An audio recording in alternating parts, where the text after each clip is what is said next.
I'm big. And I am surly.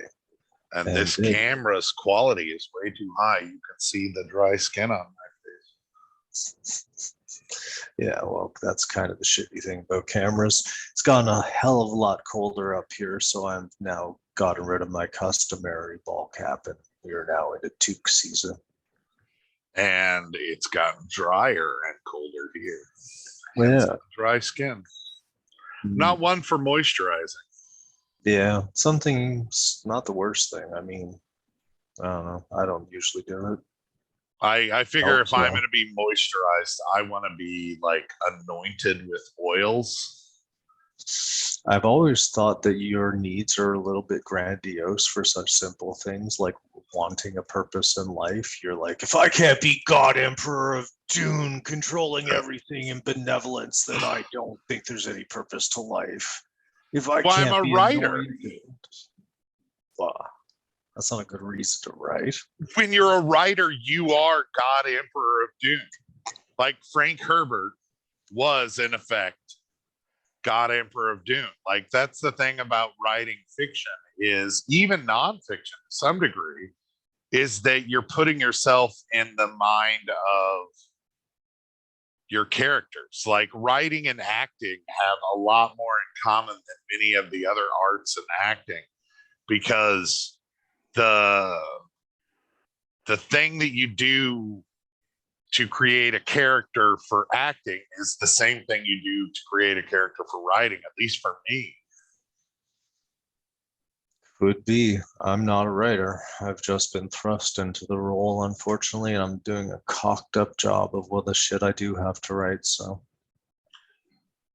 yeah, but writing fiction and like journalistic stuff is different. This is not really journalistic stuff. It sounds like it. It's basically trying to put into. It's more of like an analysis, a write-up of a situation that went down. Very little description, very little internal monologue. Like, trying to figure out why things went sideways and trying to put together the pieces and then trying to write up a report on why things went sideways. More of a case study then. Could be, yeah. Most of my work in psychology and law would be kind of focused around summarizing stuff like that. Yeah, so case study, I guess. Speaking of summarizing, we are wrapping up season number 2 of Big and Surly. Yep. In which we have been talking about the need of the public to rise up and do whatever it can to hold those in power responsible for their actions as soon as possible. Yeah, I mean, at this point, the writing is pretty clear on the wall. Is if people don't step up, shit stays bad and gets much, much, much worse. So, I mean, so why don't all of you go out there and start your own podcasts, and we'll all just have podcasts that no one listens to, where we sit and vent, and it makes us feel a little bit better for a while. If that's all you're doing, then yeah, I could see it from that perspective. It's all I'm doing lately. I just finished. Yeah, that's not all I'm doing. With COVID, I'm not going to a fucking march in the middle of a pandemic.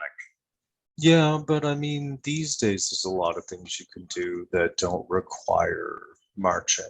And I mean, what are some of those things you think?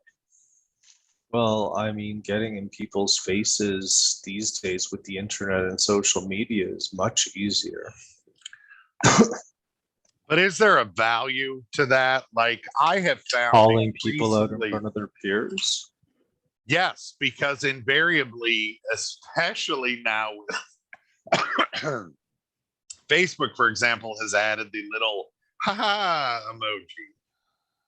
And now it's like the go-to right-wing response is to use the ha ha ha emoji sarcastically, which I don't understand why these folks don't recognize that they're the bad guy. They've Nobody thinks taken, they're the bad guy. yeah, I know, but they're so obviously the bad guy.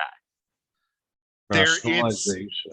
it's just nuts to me that none of them have like a moment of objectivity. I just don't get it. I'm confused about what you're trying to get. But yeah, that the right is increasingly fundamentalist and fundamentalism is bad. I disagree with the fundamentalist left as much as I disagree with the fundamentalist right. There's bad people on both sides, according to you.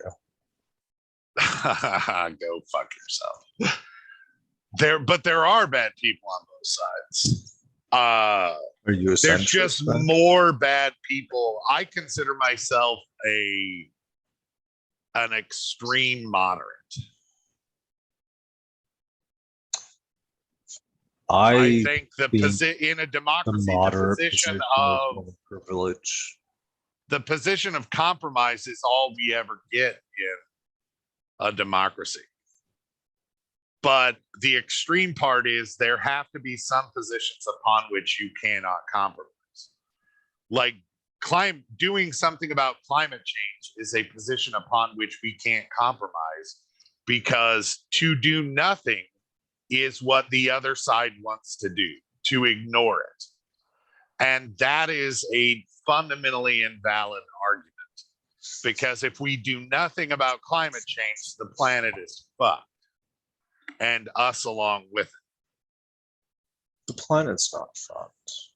The big round ball of rock isn't, but everything on it is.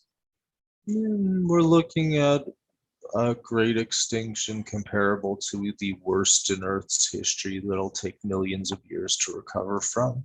Yeah. We might be knocked down to like single-celled organisms and small insects that have fast generations so they can adapt to the oncoming changes. But larger animals, yeah, we could see mass extinctions.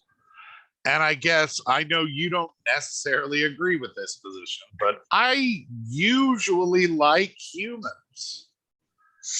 On a one-on-one basis, I can almost always find some common ground with someone. Groups and me, I've been chased with torches and pitchforks too many times not to be nervous about groups. I've never been chased figuratively or literally by. The torches and pitchforks is obviously a joke, but I've literally been chased out of a party before. Yeah? Yeah. What'd you do? I made the comment that life is fundamentally pointless. Nothing has inherent meaning. The only things that matter are what you care about. And so there's no reason to care what anyone else cares about unless you choose to value what they've done. Typical nihilist argument. Yeah. Kind of optimistic nihilist. But not party material. Well, this girl just erupted into tears.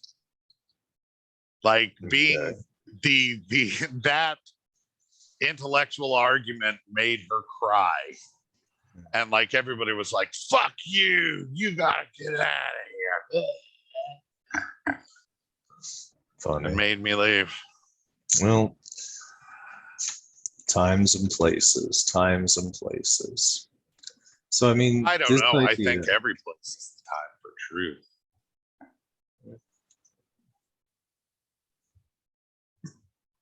We're gonna just stew in that one for a minute. Well, no, it's just that every time I've tried to get on track, you bring up a new topic. So I was going to see where you went with this one. No, that was about it. I've been chased with figurative pitchforks and torches. So groups make me nervous. Another reason why marching and shit like that just it makes me uncomfortable. Groups make everybody nervous. Everybody deals with social anxiety to an extent. Some people are much better at masking it. Over time, some people become used to it, but And then other there's people, some who are legitimately sociable. yeah, but they still have anxiety. Like there is by physiological changes that express anxiety around groups. I mean, not this stranger, no matter how sociable you are, being surrounded by groups of strangers is unnatural. Evolution from an evolutionary standpoint. Yeah. I mean, they estimate that 150 people is like the group size. But, and I mean, this might get us back to why we have people who are completely comfortable letting other people just die and be miserable and throw them under the bus for things like money or for things like power. I mean, and this is just not the sociopaths, although sociopathic behavior is definitely a way for to be comfortable with it is a definitely helps in the modern power structures. You know what I mean? Yeah, I do. Hmm. Does our viewer? That's the question. Well, Or I mean, listener, mostly. the idea is like if you look at banks or like you or jobs where you're going into something knowing you're going to try to get people to accept, buy, or understand something that is not in their best interest, either psychologically, physically, emotionally, or how have you, but you're still going to do it, is very much a trademark of the salesperson, is very much a trademark of banks and whatnot. When up here in Canada, banks have been caught selling products to vulnerable people like seniors who are trusting the banks to give them the best advice that the bank representatives knew these people didn't need in order to make quotas that are set by the corporation. Sure. And I mean, the corporation is aware that these illegal activities are going on. It's just that that's the way you do business. So I mean, the best way to thrive in that business is to either deaden yourself or to be naturally psychopathic / sociopathic in the first place. And that's why we've got to do something to knock these folks down. Well, I mean, for a lot of people, they've been dealing with it on such a regular basis that they don't see it becomes normal. Yeah. So, I mean, the first thing to do is, I mean, the idea is educate, agitate, and organize are the three fundamentals to grassroots evolution and change. And we're trying to do the first two. A little bit of the third. I've done some of the third, but I'm not much of an organizer. I don't deal well with people. I mean, I've got an autoimmune disorder that makes people fairly lethal for me to be around for far too much of the year. Not lethal, I exaggerate, but not much. So given the first step is educate, let's review what we've talked about this season in terms of the need for people to come together and rise up to assert their rights, and the need for their rights to be taken seriously. And something people need to understand is that you just can't do one set of rights anymore. I mean, there's just too much going on. There's too many problems. Like, if you're only in it for one thing, then you're going to get nowhere. People need to be supporting each other and helping each other and mobilizing across multiple problems, not just the one. Solidarity. Yeah. So, I mean, the first thing we discussed in episode 1 was the housing gap. And do you remember what the housing gap is, Al? Yeah, the housing gap is the space between which a person, based on what they make, what they should pay for a home, and the degree to which that is out of whack in the United States. You get your net and your gross, right? Your gross is your total earnings, your net is what you get after taxes. Most people say you shouldn't pay more than 25 or 30% of your net for housing. That's completely unreasonable for the 70% of Americans. I mean, the numbers were is that the bottom 40% couldn't even afford to rent a place. Yes. And after that, they were competing quite heavily. So, I mean, the gap, I think, was that people needed to be earning close to $22 or $28 an hour to be able to afford housing. And in a lot of places, the wages were around $10 an hour. And most of those figures were for a family of 4, but that also presumes 2 wage earners in the household.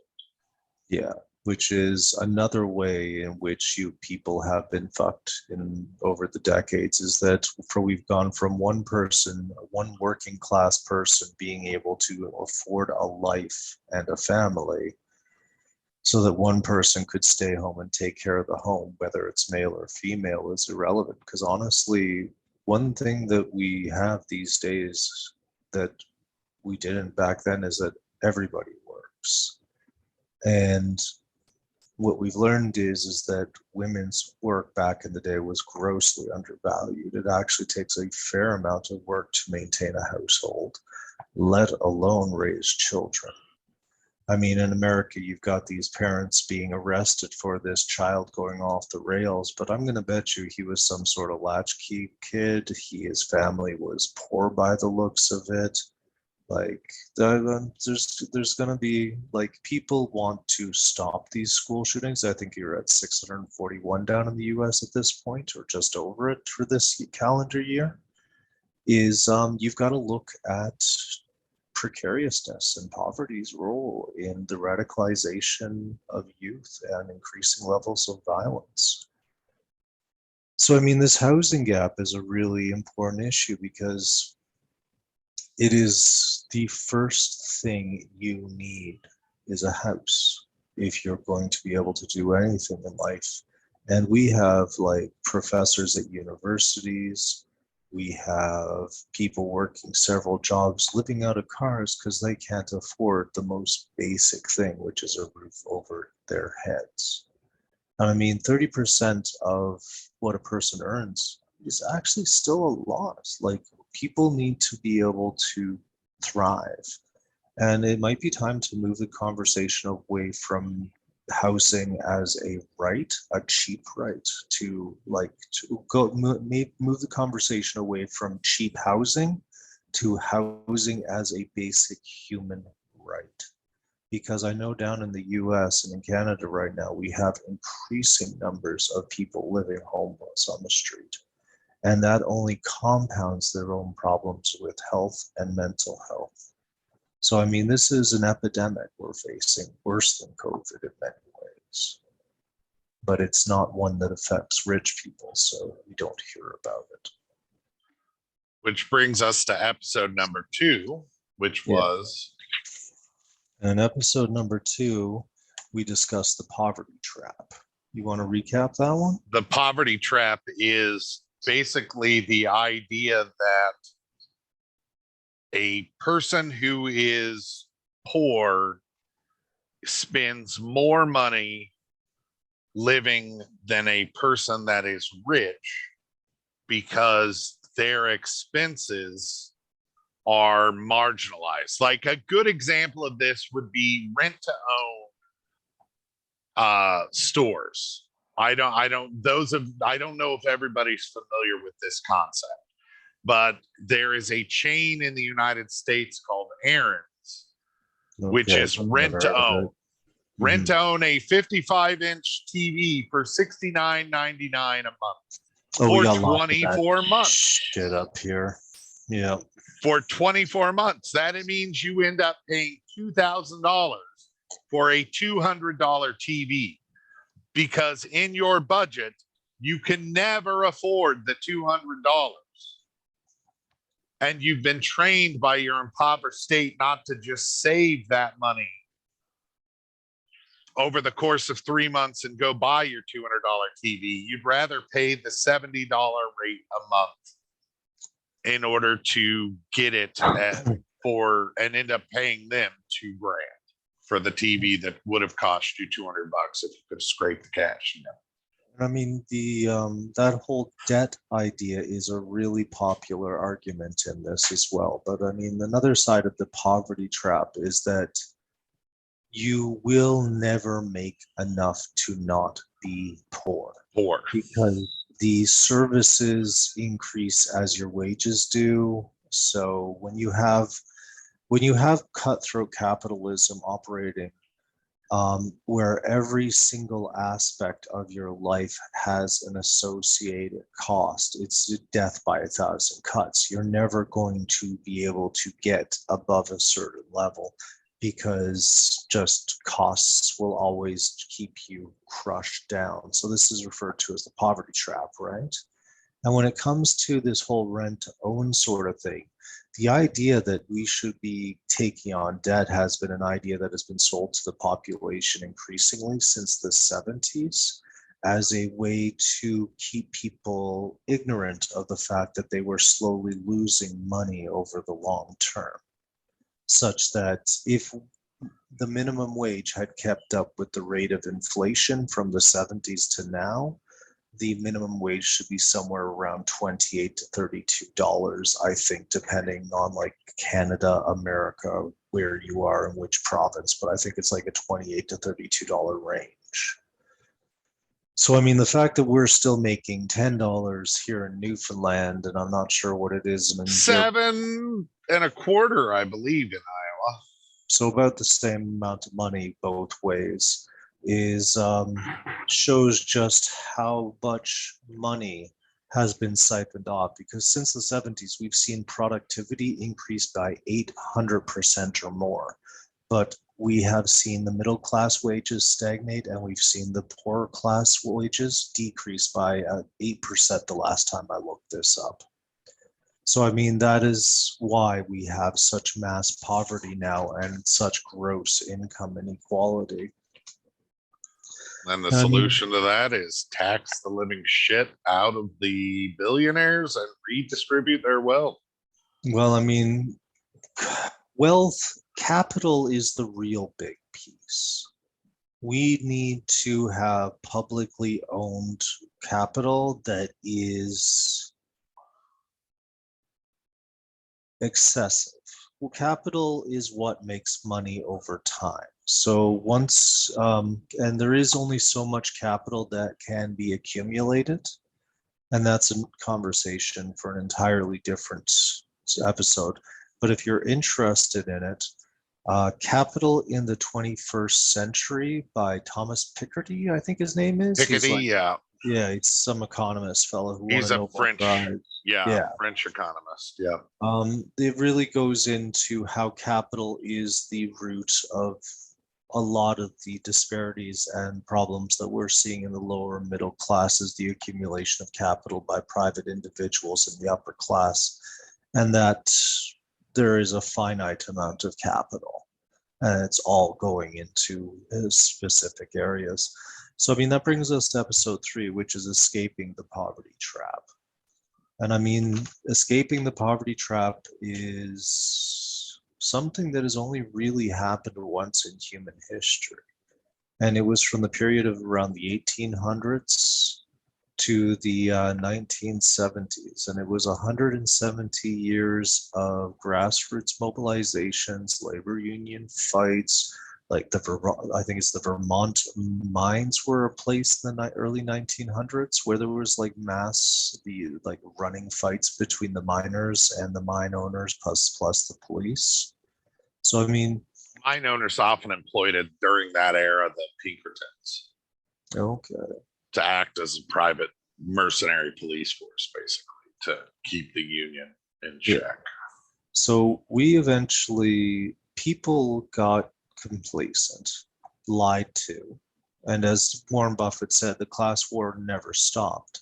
It's the rich are the only ones fighting it, to paraphrase him.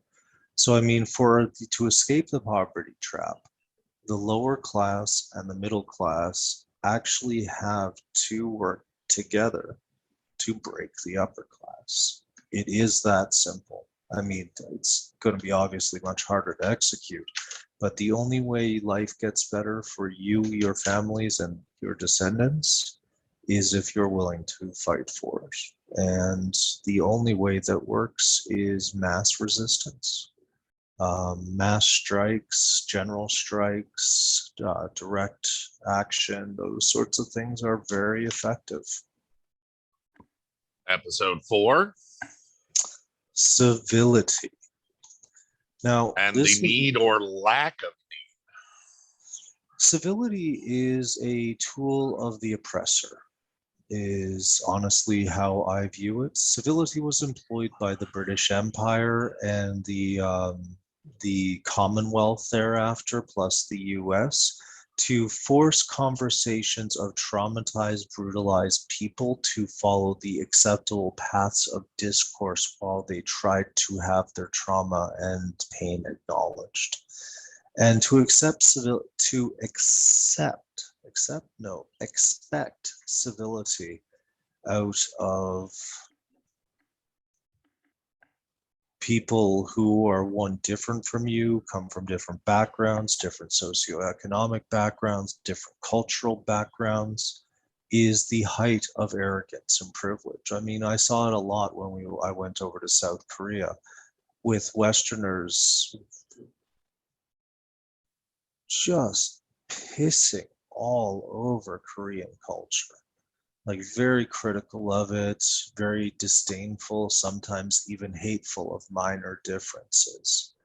And I mean, the idea of civility when these sorts of things are at operation, especially if you take away just that fact, like take out the fact that there's that you can't expect civility from people who don't understand what civility means to you.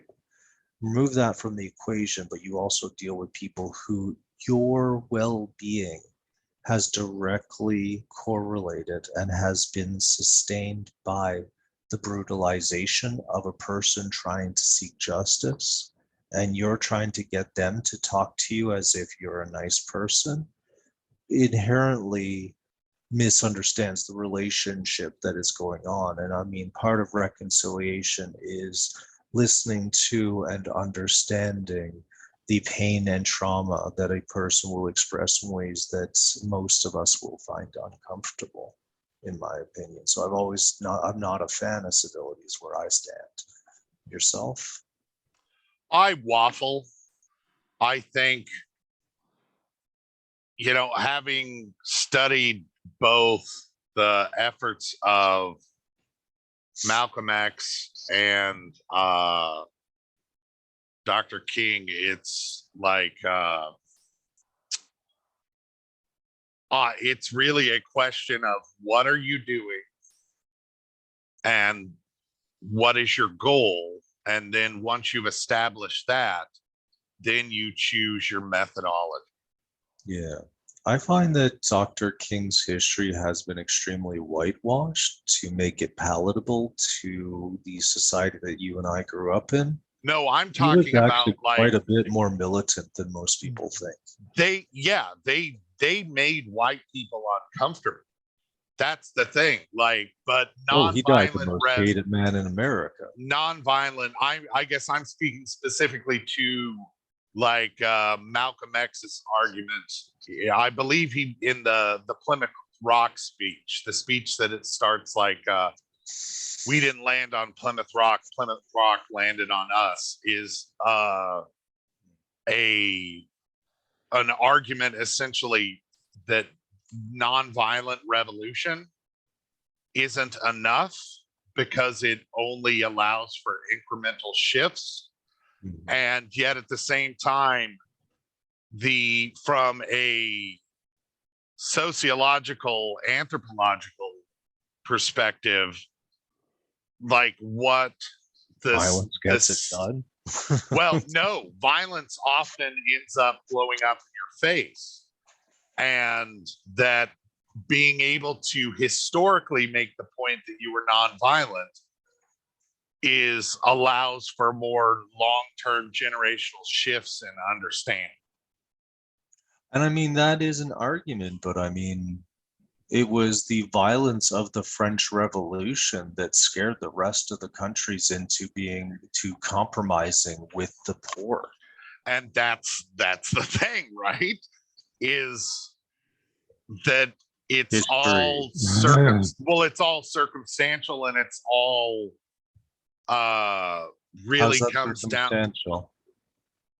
because it is. I don't mean that from a legal standpoint. I knew you were going to take it that way, but No, I mean circumstantial in that circumstance, the French Revolution worked as a mechanism to scare the pants off of every other aristocracy.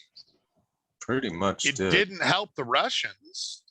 No, but the Russians popped a century later after the Russian Tsar refused to liberalize in the same way that the rest of Europe was, and it reached a tipping point during World War I.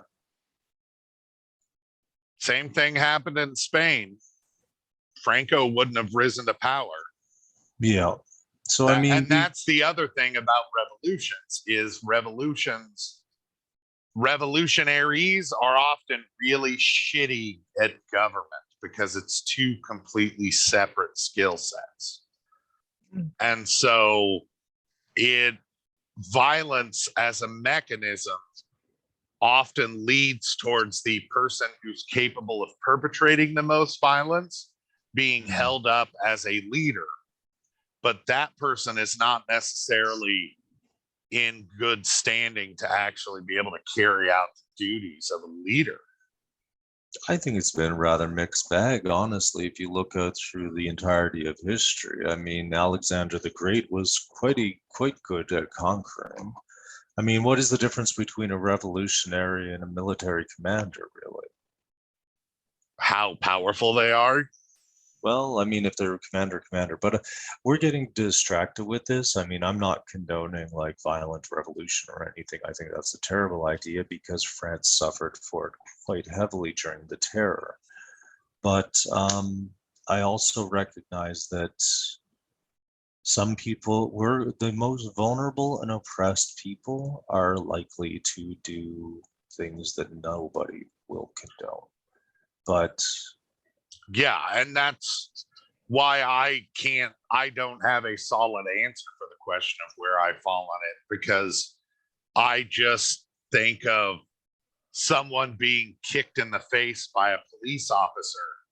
And when that person throws their arms up to protect their face and hits the leg of the police officer, they end up going to jail for assaulting a police officer, but the police officer was kicking them in the face in the first place. Yeah, no, this is the idea of civility is why should we be civil to people who are killing us or brutalizing us? So I mean, from my perspective, it is on the people who are the best off to check their emotion and learn how to listen rather than the people who have been fucked royally trying to cross another bridge just so that people's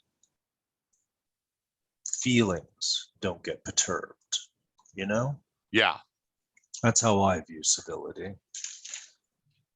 There was something you said too earlier that I was going to mention. Oh, I got it with the Malcolm X thing. And I mean, this brings us to the 5th episode, which was the exploitation of migrants, immigrants, and other people that in turn allows for further exploitation of the more majority populations, starting with the lower class of that majority population, slowly going up onto the higher classes of that population. Essentially, if you allow the lowest to be shit on, eventually everybody is going to get shit on. And Canada is incredible for exploiting migrant labor. We've made it an art form. where we allow temporary worker visas that put people in compromised positions, where their human rights are abused, labor laws are abused, lives are put at risk. And if these people complain, they just get blacklisted and kicked back to their country.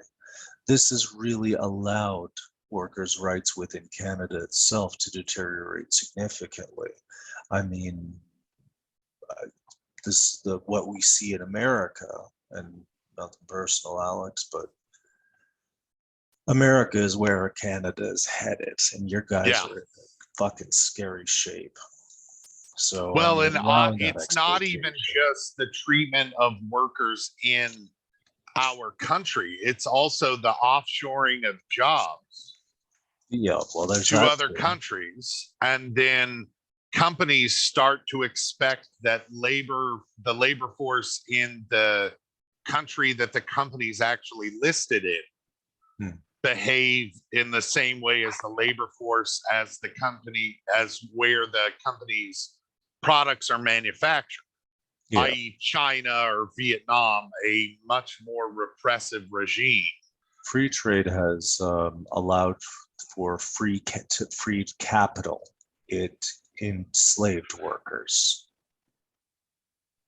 To the point where you've got Foxconn being surrounded by nets, as most people have probably heard at this point, because workers No. were leaping to their deaths off of the Oh, structure yeah, and they that's where they installed make nets. Apple products, right? Yes, Foxconn Yeah. makes, although they make a lot of stuff. They're essentially a founder. Have you heard about this peaceful looting going down in the US? No, what's this? I have only come across it a few Oh, times. where, People are yeah. just fucking walking in, stealing, walking out. No doubt, like just peacefully looting. And it seems like people are organizing in advance through, I would assume, some social media mechanism so that 80 people show up at a store. They all just pick something up and walk out of the store with it. And Yeah, then the store is like, what? And it's just a fundamental breakdown of social order, basically, but in a people way have been. that nobody's, harassing, nobody's robbing the store. They're just stealing goods. Yeah, well, I mean, this is kind of the thing is like to force people, it's the social contracts are breaking down. And this is the thing that politicians do not want to believe in, is that there's a social contract between the leaders and the people. And if the leaders act bad enough, people will tear up the social contract and just say, fuck it. I mean, this whole idea that you can treat people as badly as you want, and as long as they get a little bit of something, they'll do nothing, which is homo economicus? Economicus? Well, fuck. The rational human being that Friedman loved so much to pontificate about that, but doesn't exist. People will flip the table. And what we're seeing are the early stages of table flipping going on right now. Sure. Episode 6. Stoicism. This one was your episode. A really It good one was. too. And So- it basically was the idea that we are supposed to bear our frustrations with good grace. Yeah. To shut up and take it, basically. Yep. Is Like the way I view the stoic attitude often gets portrayed. I'm definitely framing it in a negative space, but stoicism can be useful in interpersonal conflicts. Like, I stubbed my toe, your mom just died. Am I going to complain to you about me stubbing my toe and the pain of my toe when your mom just died? No, that would be a dick move.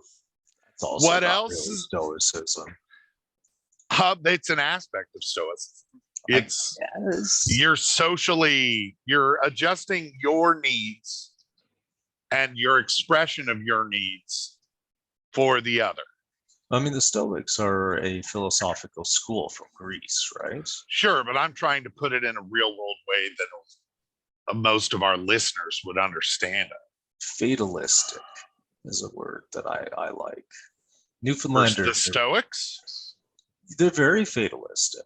Everything In is what way?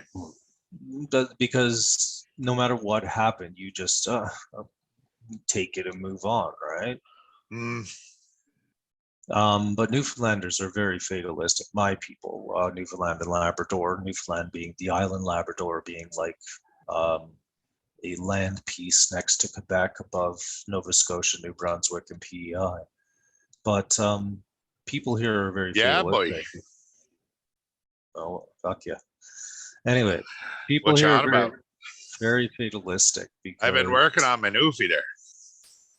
yeah, sounds Am I quite allowed to accurate. say? Am I allowed to say newfie if I do it in this accent? Am I crossing the line? You feel oppressed, or you bearing your Sounds oppression with good Scottish. stoicism? Yeah, that's the problem with my accents. There's a little sine curve If involved. you actually want to see a Newfie accent, look up Newfoundland versus the zombie apocalypse on YouTube. Did somebody make a zombie movie that was Newfoundlanders against Okay, you haven't seen zombies? I have Newfoundland not seen. versus the zombie apocalypse, Newfoundland versus Christmas, Newfoundland. It's a whole series. This guy is fucking hysterical. Anyway, Is it a lot of taking zombies out with chainsaws and empty beer cans? you'll have to look it up on YouTube. Newfoundland versus the zombie apocalypse. So Skidoo! Stoicism allows people to be mistreated Yes, because because they I'm feel going to put take up with that it. mistreatment and not tell you to stop. And it's a stupid thing because it has basically gotten us to the point where we are on the verge of a planet that will not support us and on the verge of a third world war and on the verge of an economic collapse. Like we've got several things looming that are really bad. And to Really put it bad. in completely serious terms, basically the problem with stoicism is that people have been taught to accept certain aspects of their lives as inevitable and to accept that inevitability and to move on as if that was actually inevitable. And it is not inevitable. No, Very very little few is. things are inevitable. Pretty much anything we built as a species was not inevitable.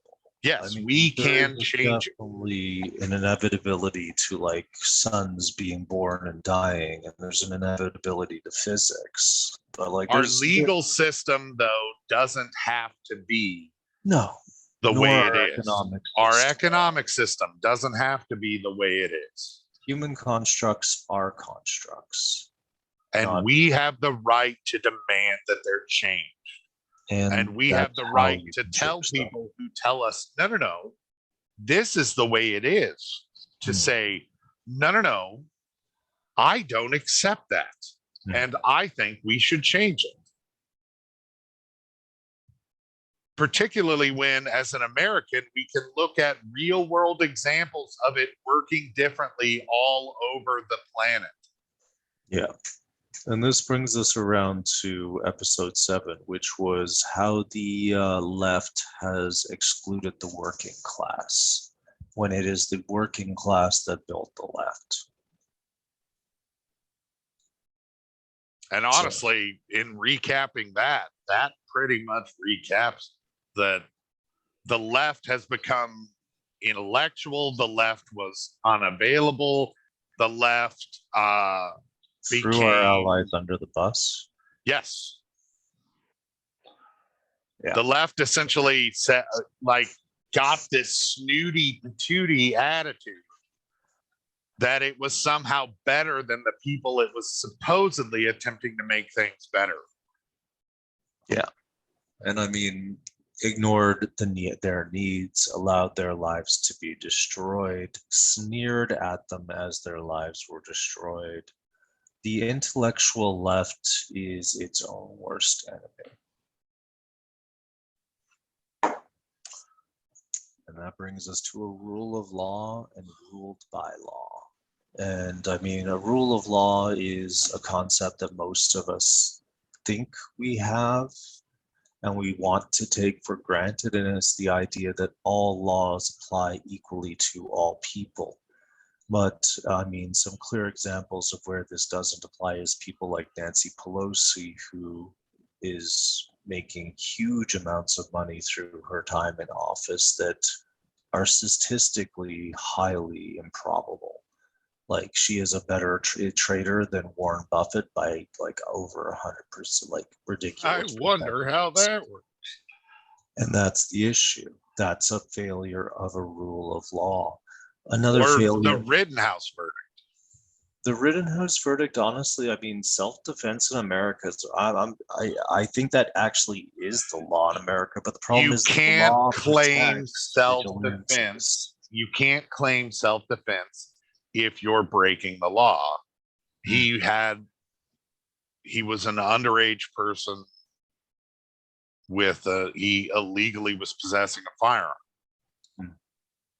That right there dismisses his. Is that in Iowa or is that in his in Minnesota, where the crime took place? Yeah, or that's universal. If you can't claim self-defense if you're breaking the law. That's why the fellows that murdered Ahmaud Arbery were found guilty, because they charged him with the shotgun, an illegal act. And he attempted to stop them from charging at him with the shotgun. And in the process, the fellow said, okay, you're going to fight back. I'm going to shoot you. Now I'm going to go to jail for murder. Yeah. Okay.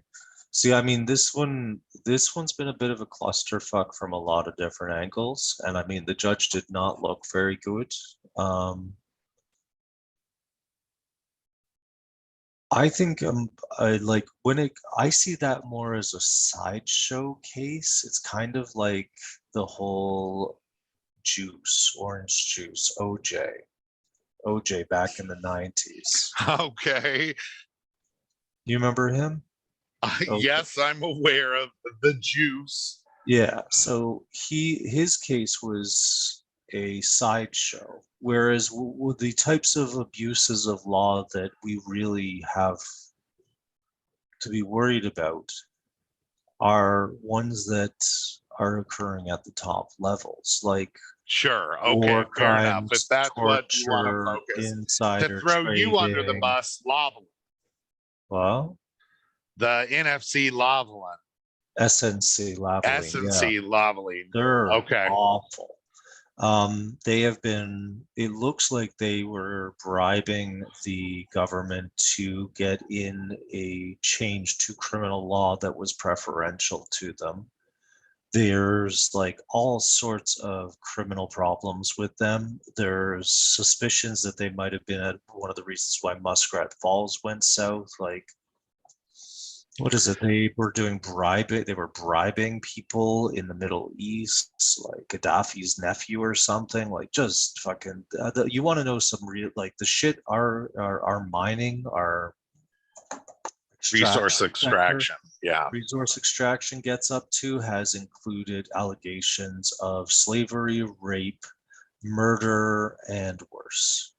Sure, ours too. So, I mean, the fact that Canada basically operates to smooth the way for these companies to go in and commit these crimes against humanity really is, I mean, you're not throwing me under the bus. I would love to talk about the shit Canada gets up to. It's just most people don't care. So that was called a callback. It's a reference to your earlier point when you apologized to me for attacking America. Oh. Which was a nice change. Can I just say, viewer, I think you'll acknowledge Josh enjoys reaming America. America is a superpower that's abused its power for 70 years. And clearly he feels justified in it. So, and I'm not saying he's not. I'm just pointing it out.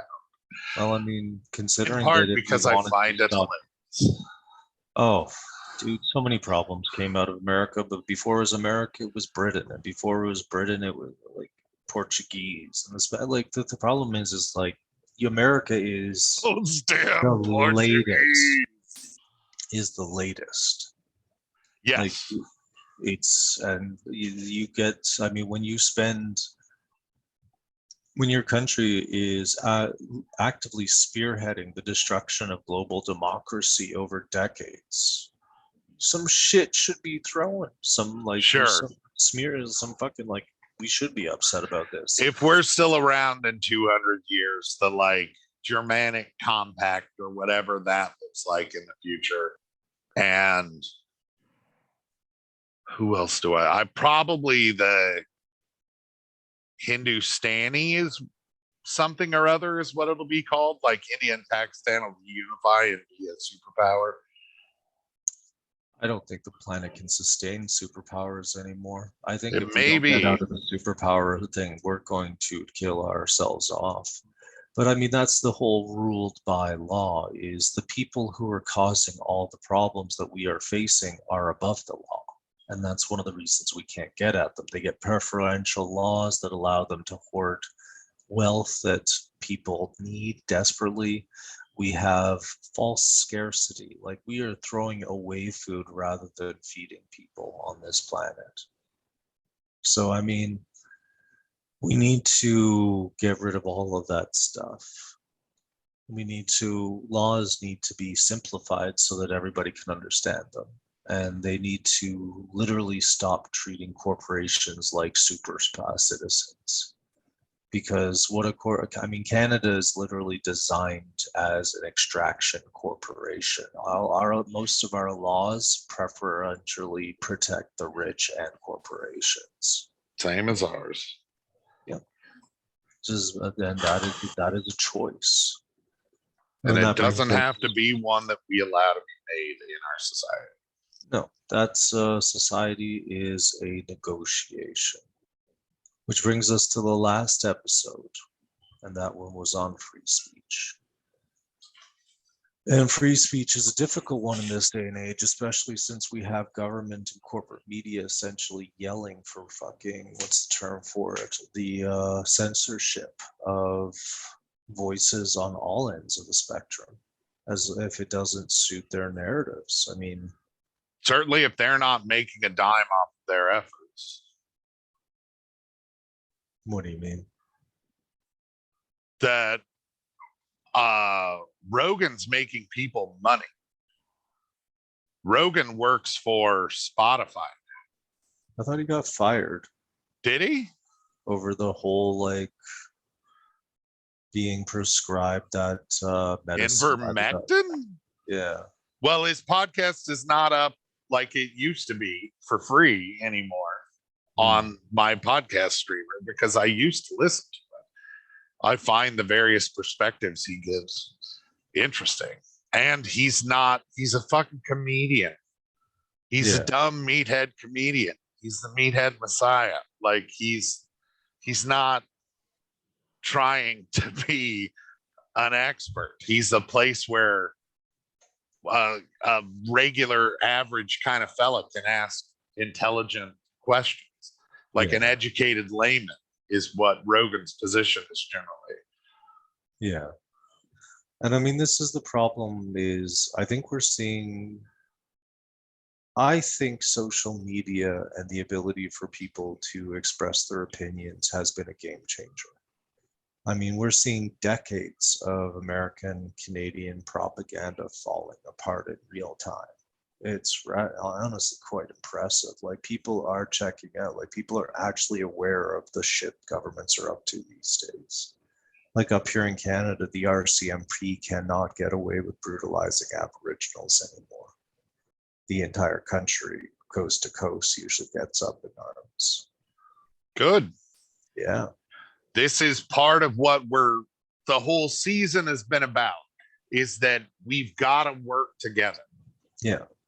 We've got to have some solidarity. If you can have the primary issues that are important to you, LGBTQIA rights, the poverty and the diminishment of poverty and the wealth inequality in our individual countries. It could be climate change, whatever your primary issue is. Please try to educate yourself on the corollary issues that go along with that. Yeah. If environmentalism is important to you, consider environmental racism as something that has also happened and that needs to be addressed. You know, we can't, where those of us who want to see the world be better for everyone need to see the world. We can't wear blinders. No, that is, you're going to have to take a lot of things that you're uncomfortable with and don't like, and you're still going to have to find a way to make it work. But I mean, this whole fucking, I mean, it really is, we're at a crunch point. We either figure this shit out or shit gets real bad real fast. The next decade is going to be really interesting. And free speech is very important to fixing things. Without free speech, there is literally going to be no way people are going to be able to get things fixed. Even if I there's like people diet saying soda shit. and playing video games. And that's not going to exist if society collapses. No. And honestly, neither am I. I'm going to get eaten. There was an MIT study that predicted I'll be the delicious. collapse of our societies by around 2040. And so far, we are a little bit close. It's going a little bit faster than the MIT study predicted. It's just a resource crunch point. Sure. And all of our problems are building towards that. I mean, it doesn't have to be. That was kind of the thing about the study, is like, this is what's happening on this route.